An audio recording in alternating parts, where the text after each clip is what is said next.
seen yatha cha taksha upayatha.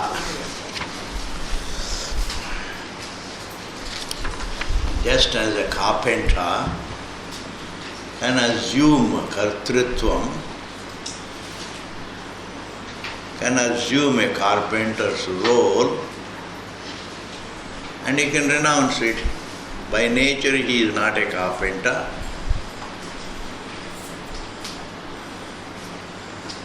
By assumption he is a carpenter. So his role as a carpenter is a creation.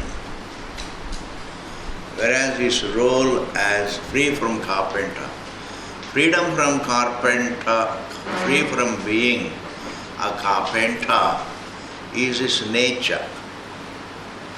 Free from being a carpenter is his nature.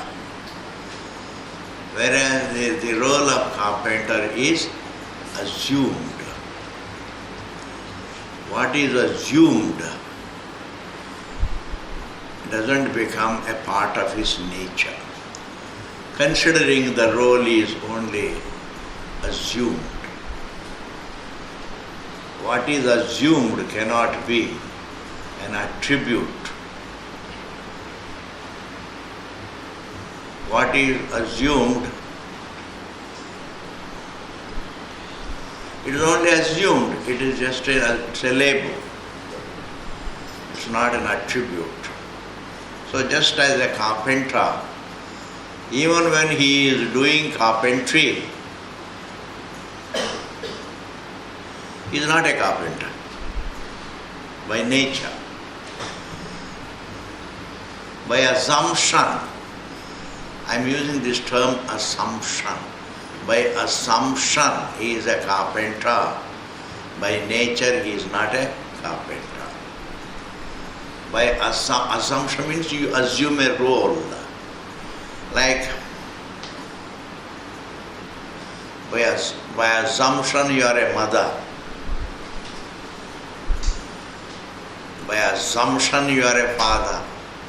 By assumption means assuming, putting on a role. By nature you are free from all. That is the nature. So a carpenter is free from being a carpenter by nature, whereas he looks, by assumption he looks a carpenter. He is viewed as a carpenter. He views himself as a carpenter. Others view him as a carpenter. It is a view, not his nature. It's a view. We have to take, every thinking is a view about the truth. And thinking means what? There is no thinking other than as the view of the truth. There is no thinking, there is only a view of the truth. When you are thinking about the tree, it is a view about yourself as this thinker about the tree. It's a view. Therefore, the entire thinking boils down to being the view of the truth. When I am just thinking about the dots on the snake, every thinking about every dot is a view about the rope. You may say, why not Swamiji, why not we say all thinking is within the view? I say all the thinking is the view. If it is all within the view, if it is not outside the view, then it is the view anyway. It is the view. And therefore, the so-called thinking, the entire thinking, remembering, enjoying, even enjoyment is a view about the truth. I am viewing myself as an enjoyer of an object. When I am doing an action, it is a view. I am viewing myself as a doer. I am viewing myself. When I am thinking about myself as the body, I am thinking about my hands and feet. I am only viewing myself as the form. And I may go on dwelling on that view. If I go on thinking about my body, I am only dwelling on my view that I am a body. There is nothing else. If I go on thinking about the dots of the snake, I am only dwelling on my view about the rope. Therefore, what we call thinking is not something parallel to the view. All thinking is within the view about the truth. And if you are a strict thinker, then it is not within the view, it is all the view about the truth. All thinking is a view about the truth. And therefore, that I am a carpenter also is a view. And the nature is not affected by the view. The nature is not affected by the view. The nature is not affected by the view. I am a mother is a view. But the nature of the mother as a peaceful being is not affected by the view. You may call it role. You may call it assumption. For the मध्यम अधिकारियों के लिए ये शब्द प्रयोग होता है. If I use the word view, the mandadhikaris and madhyamadhikaris don't understand what is this view. It is a view, it is a adhyasa. It is ignorance born view. To look upon oneself, to conclude oneself as a mother is a wrong view about the truth. To conclude oneself as a father is a wrong view about the truth. Therefore, every thinking is a wrong view about the truth. Thinking itself is a view about the truth. Thinking itself is a view about the truth. And the truth is unaffected by that thinking. Therefore, just as a carpenter, is by nature he is free from being a carpenter, and that I am a carpenter is a view, and the view doesn't affect his nature. In the same manner, this becomes a carpenter becomes an example for the Paramatma. What a thing, ji! Carpenter is a drishtantam for Paramatma. So carpenter is very highly respectable. Carpenter is a drishtantam. Daksha. It need not be carpentry, any role, even a dhobi.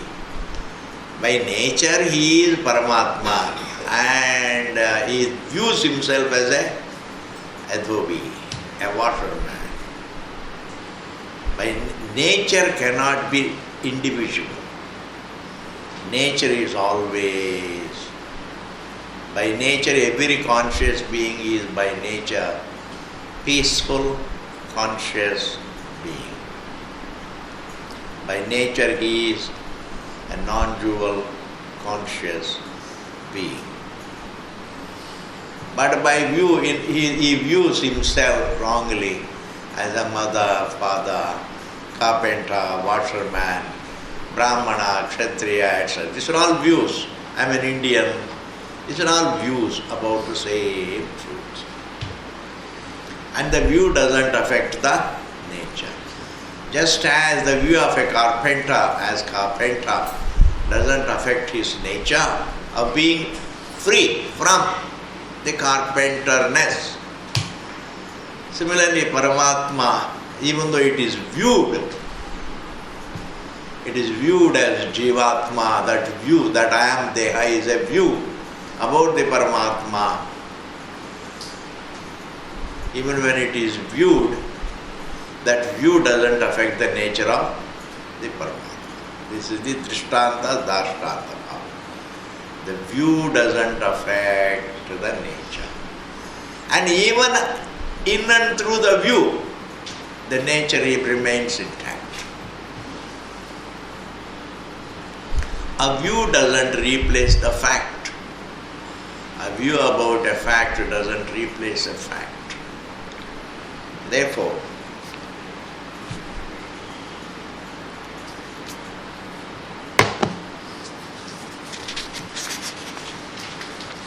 yatha cha taksha ubhayatha. It is both. Ubhayatha means this sutra is not to be interpreted to mean just as a carpenter is both a carpenter and free from it.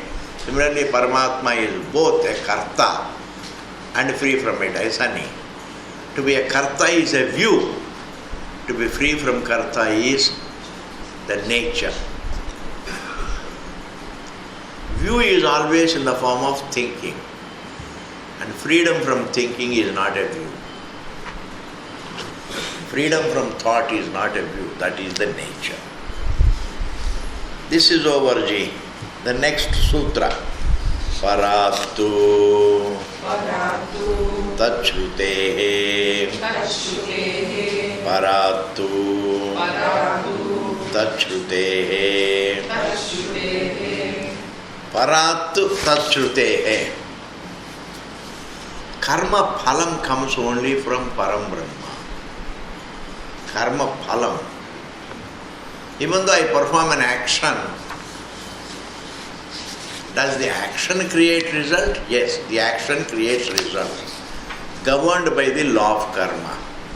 And the law of karma is a part of, is in the creation. And Parameshwara is the source of that creation. As the source of the creation, he is also the source of the law. As the source of the creation, he is also the source of the law. As the source of the law, even though we say action brings results, meaning the law of karma, as per the action brings me the result. Meaning Parameshwara, as per the action, gives me the result. So you hit the bottom, you hit the fundamental. It is the truth that gives me the result as per my action. Therefore, the wisdom extends up right up to appreciating the fundamental, the most basic, the truth. Appreciating that as is the action, so is the result is not comprehensive appreciation. As is the action, so is the result. Why? Why should not your action bring result to me? And why should not really my action bring result to you? Why it doesn't? I can ask a question, why? Because the law of karma. Who made that law? It is a part of creation. And what is the truth of the creation? Who made the creation? Parameshwara. Then it becomes Srishti Prakya. Therefore, Parameshwara, the Nirvishesham, the truth, is taught as the Jagat Karanam, is also taught as taught. Nirvishesham is taught by the Shastra as the source of the law of karma. Therefore, my action, the law of karma brings me the result as per my action, meaning the Parameshwara brings me. Parameshwara, the truth brings me the result as per my action. The truth doesn't make a mistake. The law doesn't make a mistake because it is rooted, it is in touch with the truth. It's made of the truth. The law of karmas materially is the Parameshwara, the absolute. Therefore, paratu tachrutehe. Karma phala comes only through the Parameshwara. Jivatma is not the author of the result. Jivatma is the author of karma. Jivatma can only perform an action. Jivatma cannot command results. If he can also use his choice to get the results, then independent of doing anything, he can choose the results. Then there will be all chaos there. Result is not by choice, result is by law. Understanding all this is a part of comprehensive understanding. It is a comprehensive understanding like hitting the bottom. It is a comprehensive understanding that makes one peaceful. Even an atheist can say, as is the action, so is the result. Bhagavan kahan se aa gaye isme? You perform the action, you get the result, then why do you unnecessarily think about Bhagavan? This is all really a partial appreciation. As is the action, so is the result. It's a partial appreciation. Why as is the action, so is the result? It's because of the law. Law means what? Why can't the law go wrong? It is not an individual's law. The law of karma cannot be abused. It always brings me. I can't use the law to get better results by lesser actions. No. By performing lesser action, I get only lesser result. By performing a better action, I can only get better result. But I can't be smart with the law. I can't be a chalu. In that sense, I say, the law of karma cannot be abused. The law of karma cannot be. You can't manipulate the law of karma. Why it cannot be manipulated? Because it's not an individual's law. It is Ishvara's law, means it is the law of the truth. The law of karma is made of the truth. The material is the truth. And the result also is ultimately made of the truth. And when I have the pleasure of it, that pleasure also is made of the Advaitam, the truth. So from beginning to the end, it is all the truth, because nothing goes wrong. As I perform the action, I get the result. And the result gives me pleasure. That is also the law. And the pleasure is non-eternal. That is also the law. So wherever there is a law, the law means it is the truth. Without performing action, I can't get the result. That is the law. When I perform the action only, it brings me the result, because that is the law. And that law is made of Parameshwara. And the result also, the truth flows into the result. The truth flows into my enjoyment. In fact, all that is there is only one Advaitam. Appreciating that the entire result comes from Ishvara is complete, fuller, comprehensive appreciation. Here, I am going to add one more to this sutra, one more dimension to this sutra. That one more dimension is not only the karma phala comes from Parameshwara, even my ability to perform an action comes from Parameshwara. Jiva has the capacity, but that capacity is made of the truth, Parameshwara. My thinking capacity is made of the truth, is Paramatma. Therefore, As a jiva, you can say, I am a jiva, I have the capacity. You have the capacity, is it chosen by you? If it is not chosen by you, even if it were chosen by you, then is the choice chosen by you? I find myself with a faculty. Then what is that faculty? That faculty is made of the Paramatma. Therefore, not only the fruits come from the Parameshwara, even the capacity to perform an action. This entire reflection is not to make you humble before God.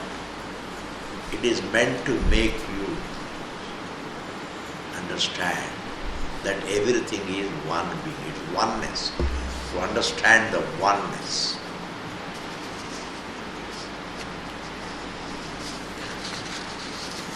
Anything that is creation is not independent of that truth.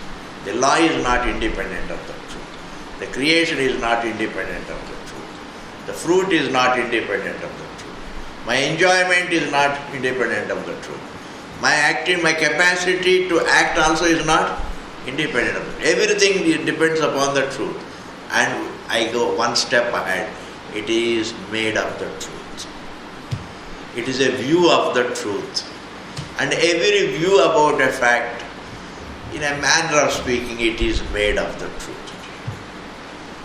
It is made of the truth. Like pot also is a view really. Even though you shape it, but actually even when you shape the clay into the pot form, it remains clay only because there is no change. Whatever you do to a material thing without changing it, it remains the same. The shape doesn't transform the material.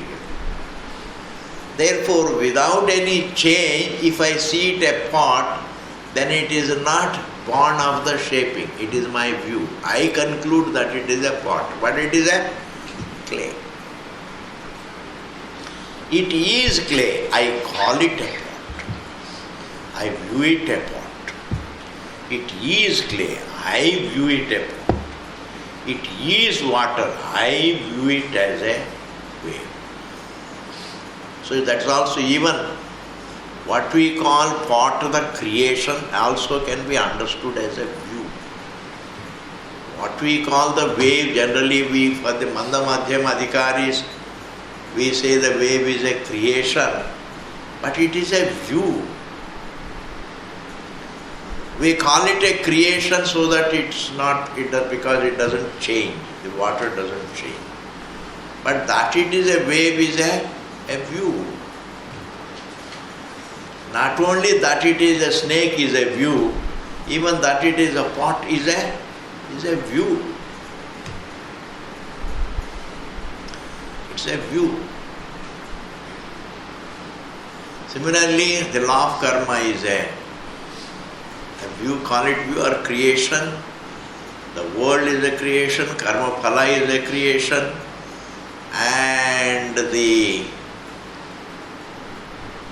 karma is a creation, what is done is a creation, the choice is a creation, is a part of creation, and anything that is a creation is made of the source. Thus, Bhagavan is not only, the truth is not only karma adhyaksha, he is also karma phala data. Therefore, it is not by man's jiva's capacity, his capacity to perform an action makes him the author of the result. It is non-understanding. Because he will always, you see, he keeps on performing actions by his choice. He finds himself with some capacity to perform. That's okay, because he has got some capacity to perform an action. He goes on using it to perform. And the Ishvara also goes on, the law also brings him results, some results, as per the prarabdha. Sometimes he gets less, sometimes kuch na kuch to milta rehta hai. And therefore he has got less concern in that realm. Bhai kuch to mil jayega. Therefore he goes on performing action, he goes on enjoying the results. He doesn't feel the need to think of. He is endowed with the capacity to perform, and also he is endowed with the capacity to enjoy. And the life goes on, the actions go on, the results go on coming, and therefore he doesn't feel the need for any truth or anything, because he is able to survive. Survival is for knowing, for surviving you don't have to have comprehensive understanding about the creation. But in order to be peaceful, abiding peace comes when I am not ignorant of what is all this. When I am not ignorant of what is all this. What is this life? What is this death about? What is this action? What is this result? What is this search? Therefore, it is only when I am not ignorant about everything around me, everything about me, then I can have, I am comfortable. My God, if this is a situation, everything is perceived in the midst of the truth. Everything is made of the same truth, and that truth is not separate from my being. That is relaxation. Short of comprehensive understanding, short of all comprehensive understanding, you can't relax. You always say, you will always entertain it out. What is this life? What is this death? This action. Therefore, fulfillment, total comfort comes through comprehensive understanding. Understanding about the truth dictates inner peace. Action and result, action and result, action and result dictates the survival. An animal doesn't think about Ishvara, but it is able to survive. Man also need not think about Ishvara, but he can go on surviving. Okay, ji. Krita prayatnapekshastu vihita pratisiddha avayyarthya.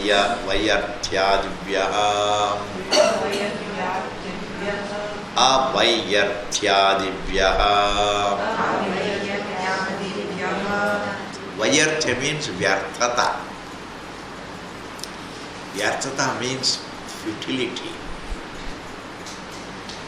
meaninglessness. Artha means meaning. Vyartha means without meaning, and purposeless.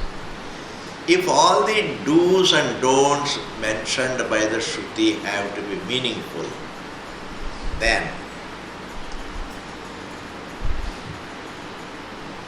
I should accept that it is the Paramatma that stands as the Jivatma.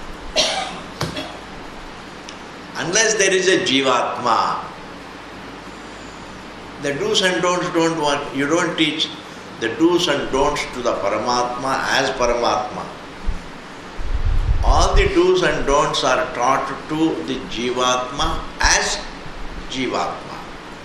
So, unless really if the Karma Kanda has to be useful, or even the empirical do's and don'ts have to be purposeful, they are useful only because I stand as an individual who needs to follow the do's and avoid don'ts as a part of my search for happiness.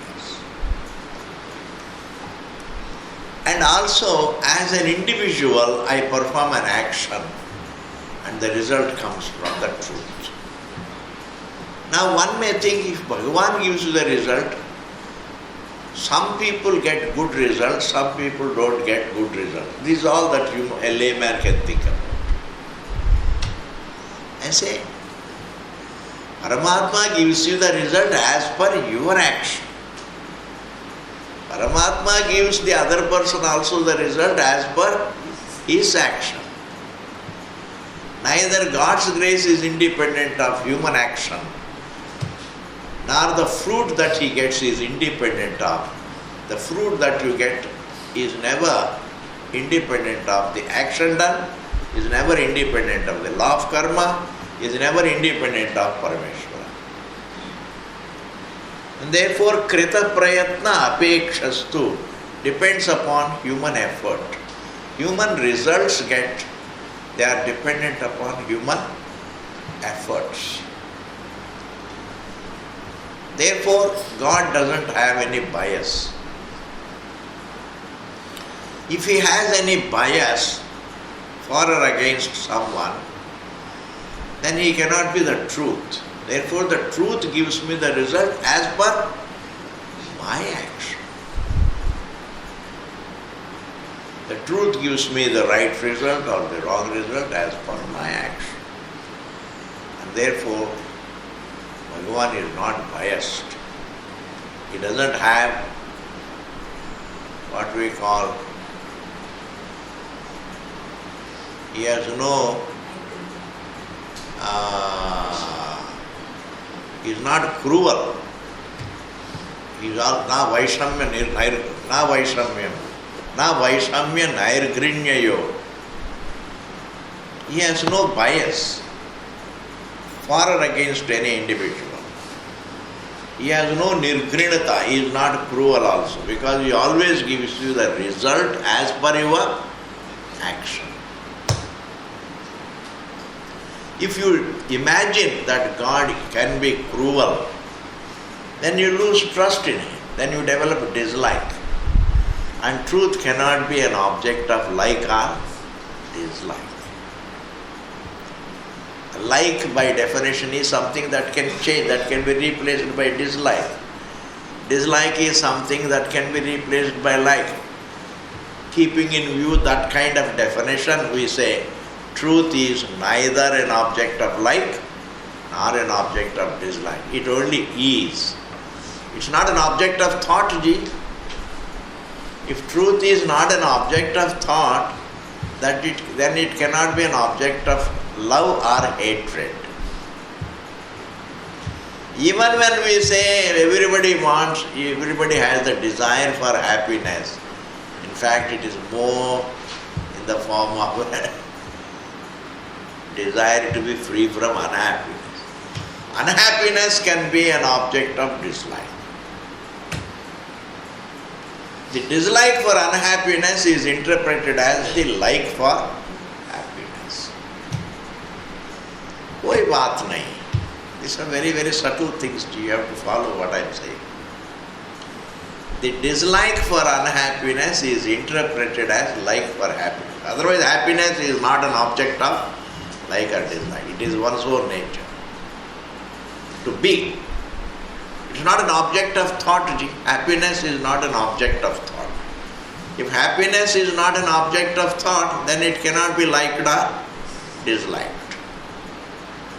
Unhappiness is an object of thought, therefore you can dislike it. Therefore, resisting unhappiness looks like searching for happiness. The effort to get rid of unhappiness, the effort to get rid of unhappiness looks like the effort to get happiness. How can one dislike unhappiness? Because it's an object of thought. But happiness cannot be liked or disliked because it is not an object of thought. Truth also cannot be liked or disliked.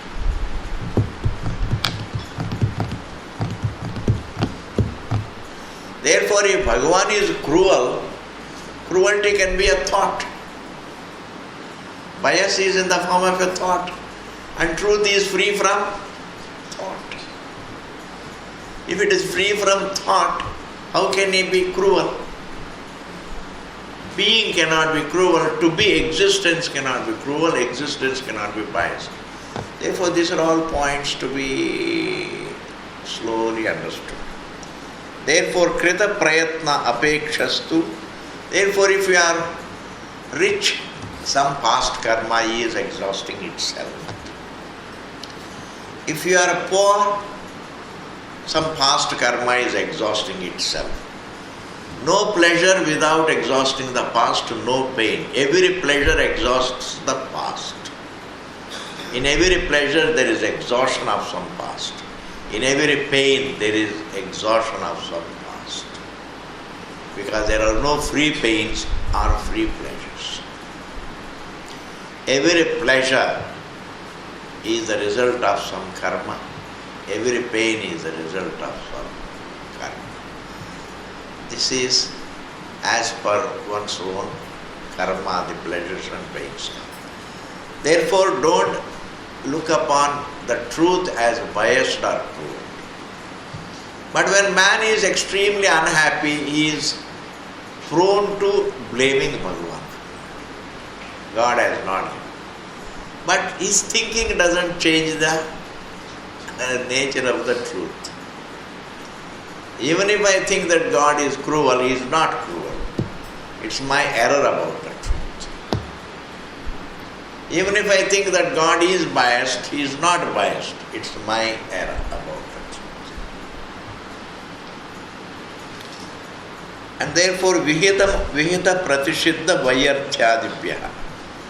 And also, actions are chosen by man, not the results. That is the thing. The results are given by Ishvara. If actions are chosen by Jiva, then the do's and don'ts are also chosen by Jiva.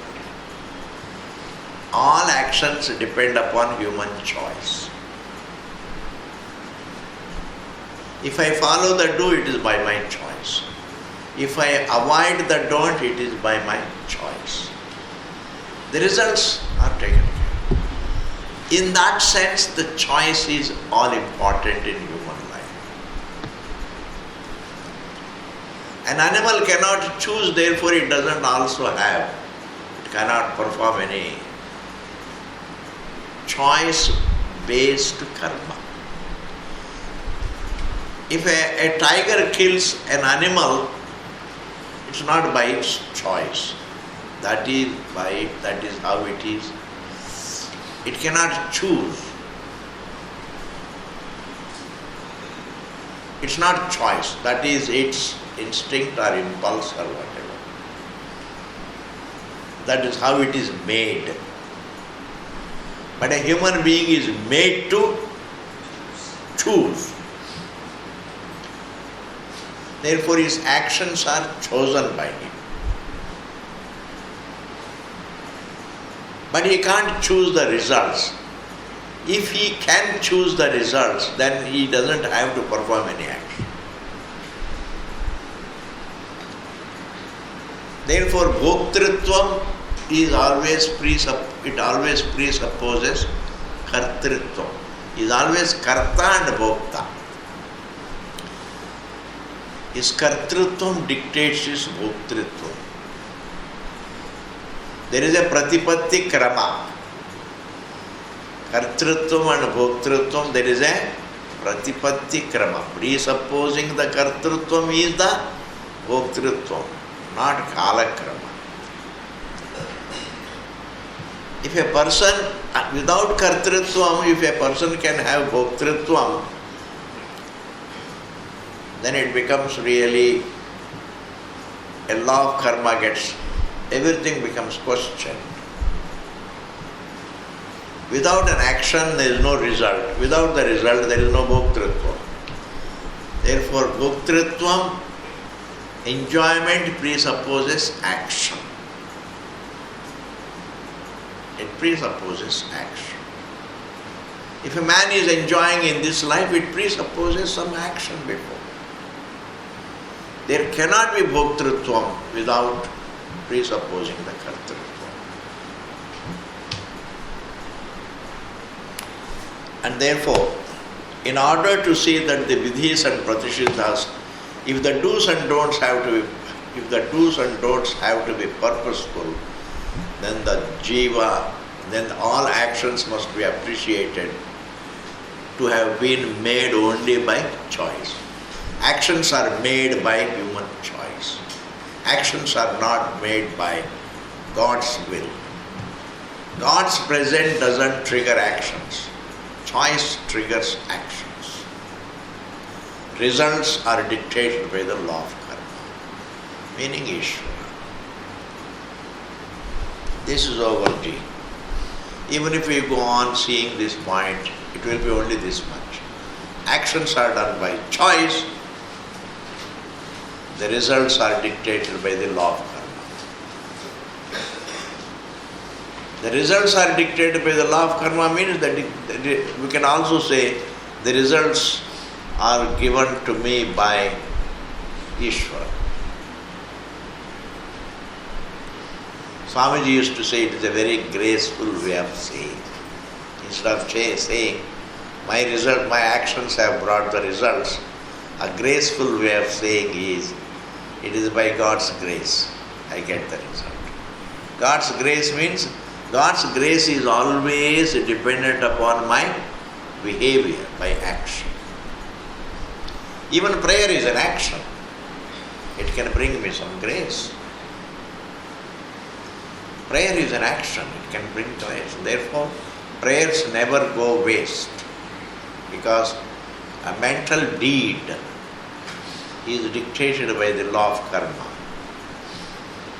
A mental action it comes within the law of karma, and the prayer does bring grace. That's why Bhagavan says, keeping in view the entire law of karma, Ishvara says, Dhruveshvara in Bhagavad Gita, Bhagavan says that ye yatha mam prapadyate, tans tathaiva bhajamyam, so categorically. As you pray to me, with whichever objective you pray to me, that objective you start moving towards. I give you, he says. Is it so certain? Yes. If you clap, there is a sound. Between the action and the result, every action has a result.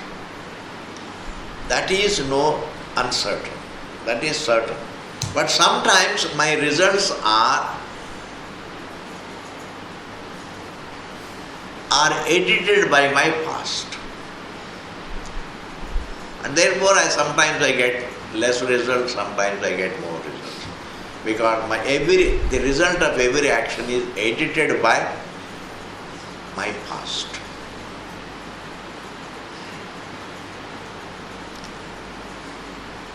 Sometimes the results of my present actions get neutralized by that is called editing. Sometimes they are partially neutralized, totally neutralized, partially enhanced, totally enhanced. In this manner it happens. I do an action, sometimes the result is partially neutralized, I get less result. Sometimes the result is totally neutralized by my past. In neutralization, I exhaust my past also. And therefore, so this particular thing is over.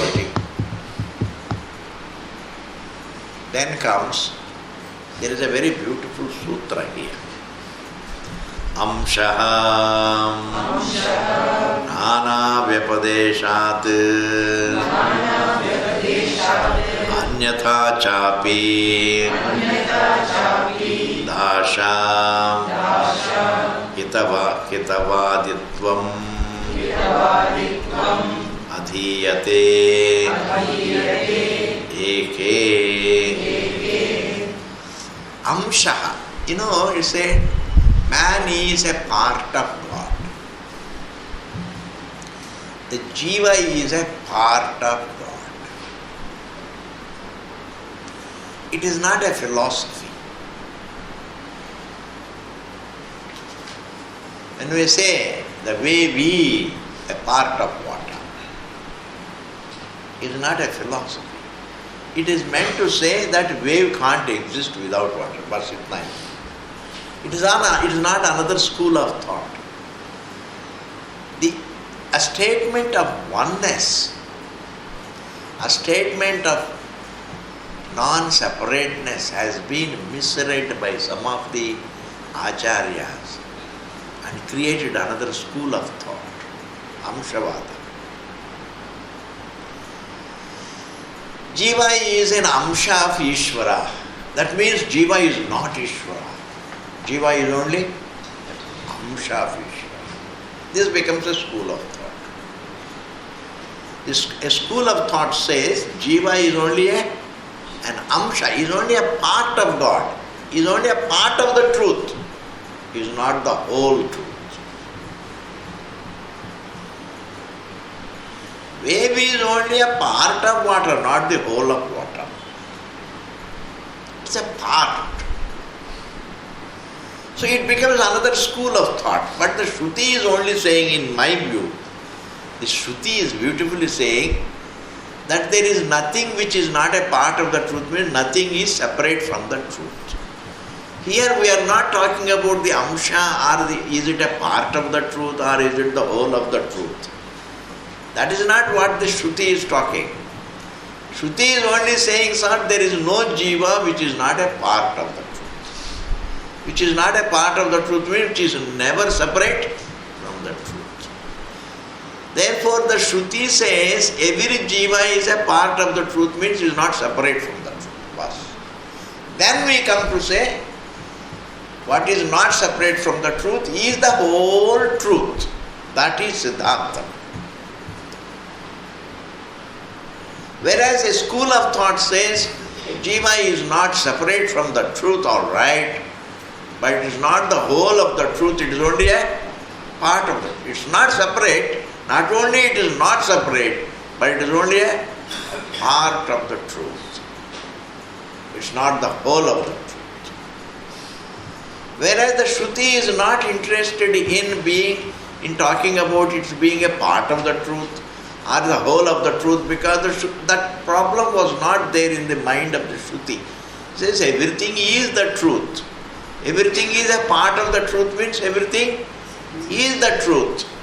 Therefore, a general statement, a statement of oneness has been interpreted by some of the people, some of the thinkers, and created out of it a school of thought. Every Jiva is a part of the truth, need not mean it is only a part of the truth, not the whole of the truth. It has become a school of Amsha. Amshaha, the Sutra says, it is Amshaha. Amsha means it's non-separate. It is a part of the truth means it's not separate from the truth. That's how it should be interpreted. It's not separate from the truth. Having appreciated that no Jiva is separate from the truth, then you appreciate that what is not separate from the truth is the whole truth, in fact, because truth cannot have parts. Truth is not divisible. A tree can be divisible. What is divisible can have parts. It cannot be divided physically, it cannot be divided by mind. Even mentally you can't really divide. You can mentally divide space, that point of space, this point of space, and the point of space in America, the point of space. We can think of space as divisible as many points of space. This point of space, that point. Some kind of kalpana can be done. Even though you can't cut the space into pieces, but mentally you can cut them into pieces. You can think of many points of space.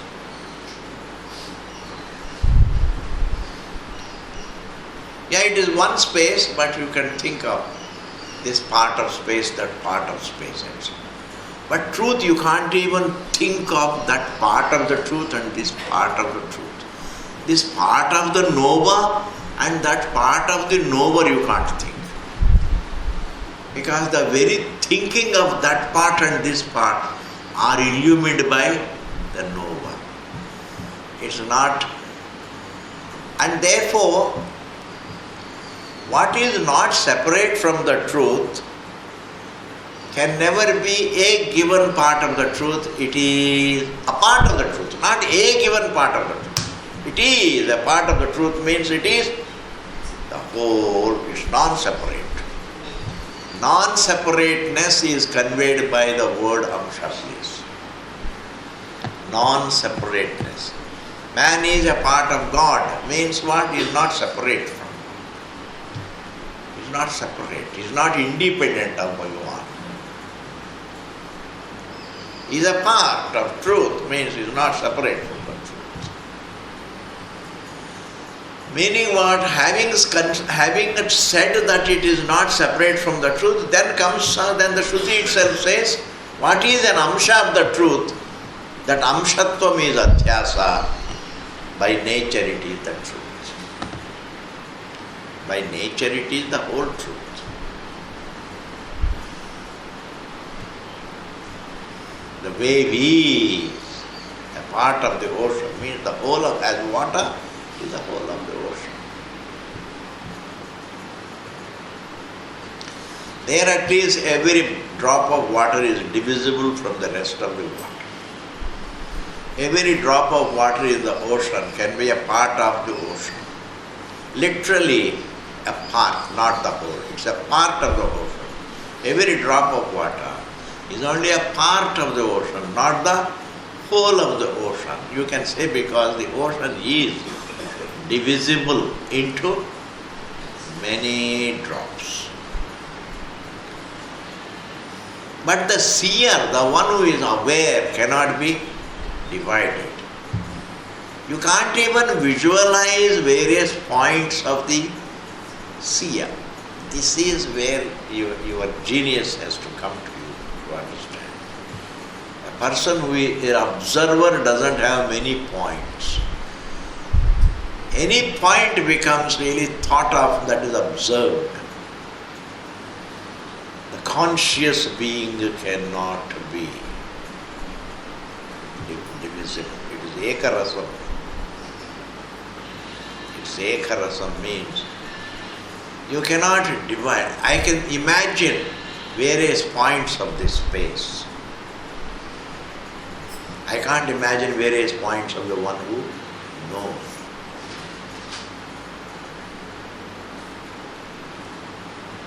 I can't imagine various points of awareness.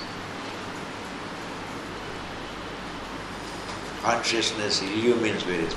And therefore, the first appreciation should be every living being is a part of the truth.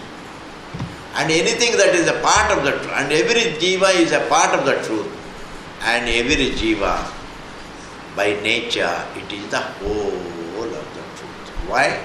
Truth cannot be divided. So when the Shruti says every jiva is an amsha, what is intended to be mentioned is it's not a part. It is a part, meaning it is not a part, it's not